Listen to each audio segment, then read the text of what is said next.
Do you know what it feels like to be treated like the weakest link in your own family? Like every dinner isn't a meal, but an audition you've already failed? That was my life for years. Every word they spoke to me was dipped in pity, sharpened with judgment. But tonight was different. The table was set like a battlefield, crystal glasses gleaming like swords, chandeliers spilling light across polished wood. My parents thought it was just another dinner. For me, it was the night the mask came off. I walked in wearing my plain black jacket, my wrist heavy with a watch no one knew the worth of. I'd been playing the struggling daughter for 6 months straight, living small, staying quiet, letting them believe I was nothing. Still taking the bus. My sister sneered, swirling her wine like liquid arrogance. I smiled. Reliable, isn't it? She laughed like I'd confirmed her worst suspicions. Then came the routine. My mother, adjusting her pearls, sighed, "We're worried about you, darling." 32, and still trying. My father didn't even look up. "How's that little project of yours?" "The app thing." That app thing was already valued higher than their mansion.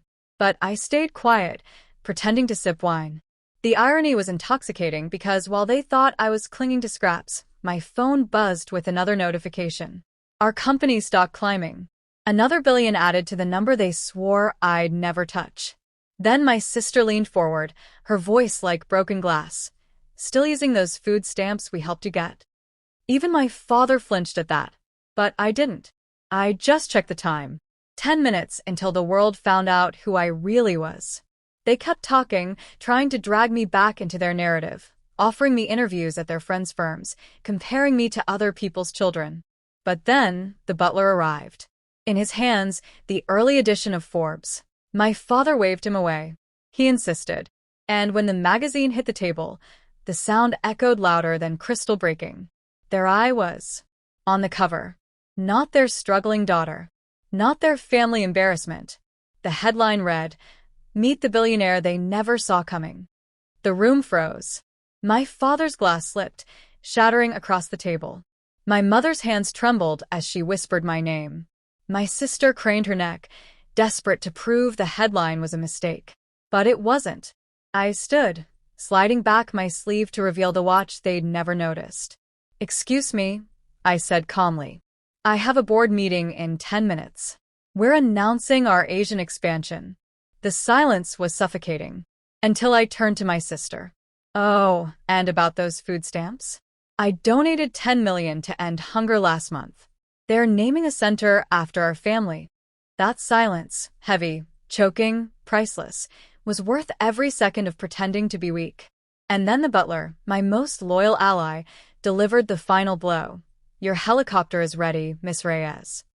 The name they'd mocked, the daughter they'd dismissed, was leaving them behind. As I walked out, their world collapsed. Phones buzzing with news alerts, markets exploding, my face flooding every screen. While they sat in disbelief, I rose, literally, into the night sky, the helicopter blades drowning out the last of their arrogance. But that was just the beginning. Because a week later, when they stepped into the 63rd floor of my tower, they finally understood. The skyline they used to flaunt at parties? I owned half of it. The companies they bragged about? Subsidiaries of mine. The building where my father's firm rented offices? Mine, too.